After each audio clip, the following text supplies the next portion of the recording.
परम आदरणीय प्रधानमंत्री जी, सबसे पहले तो हृदय की गहराइयों से आपका धन्यवाद, आपका आभार। आपने अपने बहुमूल्य समय में से कुछ एक क्षण निकाल करके इस 3 दिवसीय गोष्ठी के उद्घाटन सत्र में शामिल होकर के हम सबकी हौसला अफजाई की है, हमारा उत्साह बढ़ाया है। Emerging science technology innovation conclave asterisk 2025 Bharat में एक ऐसे समय में आयोजित किया जा रहा है जबकि हिंदुस्तान की तकनीकी सलाहियतों की बिना पर आज दुनिया हमें इज्जत और एहतराम से देखने लगी है।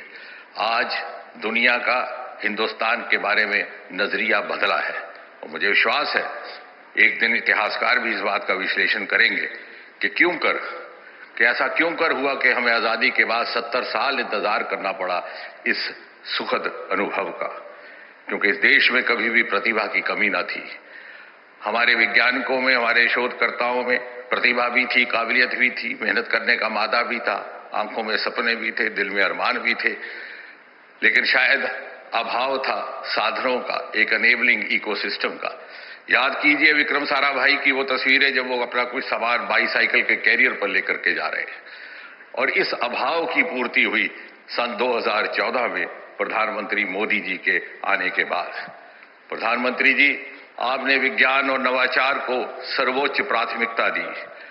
आपने देशवासियों को यह एहसास करवाया और यह समझाया कि 21वीं सदी में तरक्की का रास्ता विज्ञान और नवाचार की मंजिलों को लांघ करके गुजरता है।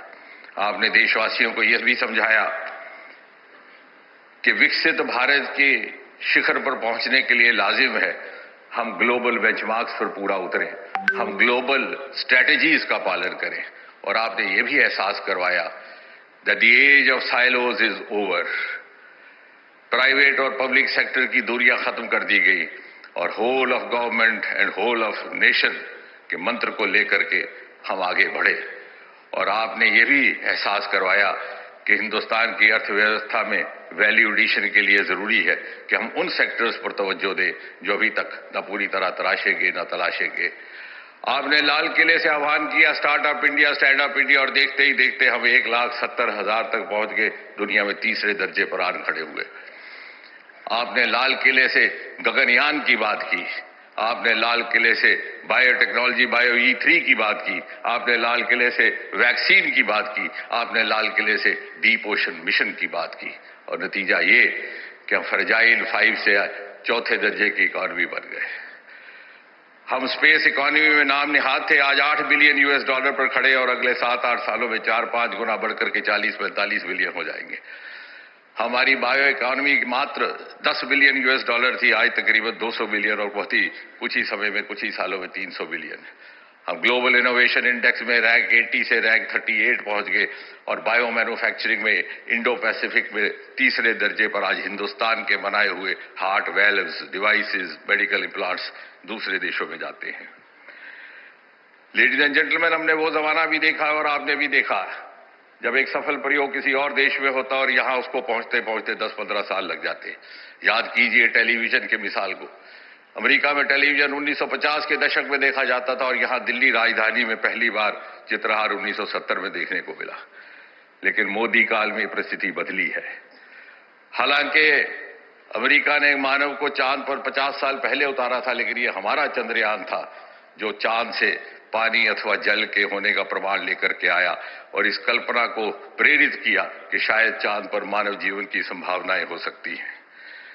हमारी स्वास्थ्य सेवाओं को उदासीनता से देखा जाता था, आज हिंदुस्तान लगभग 200 देशों को वैक्सीन मुहैया करके विश्व बंधु की भूमिका निभा रहा है। Ladies and gentleman, there is a visible aspirational surge in the youth of India, और आज भारी संख्या में टीयर 2 और टीयर 3 सिटीज से स्टार्टअप्स आते हैं, भारी संख्या में वुमेन लेड स्टार्टअप्स आते हैं। अरोमा मिशन और लेवेंडर जैसे सफल प्रयोगों ने यह भी साबित कर दिया कि सफल इनोवेटर होने के लिए बहुत ज्यादा पढ़ाई लिखाई ही जरूरी नहीं है। और इसलिए आने वाले समय में हमारा ये प्रयास रहेगा कि हम छोटे छोटे कस्बों में पहुंच करके प्रधानमंत्री जी के इंक्लूसिविटी, इनोवेशन विद इंक्लूसिविटी के मंत्र का पालन करते हुए वहां पर अनेबलिंग प्लेटफॉर्म्स स्थापित करें। और अंत में ladies and gentleman, India is no longer a follower. She today beckons others to follow her. India is no longer a global player. She is emerging as a global protagonist. India is no longer the trailing India of 20th century. She is future-ready Modi's India of 21st century. And therefore, I am confident and I am sure that STIC 2025, with its theme, Imagine, Innovate, Inspire, will herald the last leg of India's journey to Destination 2047. Dhanyavad.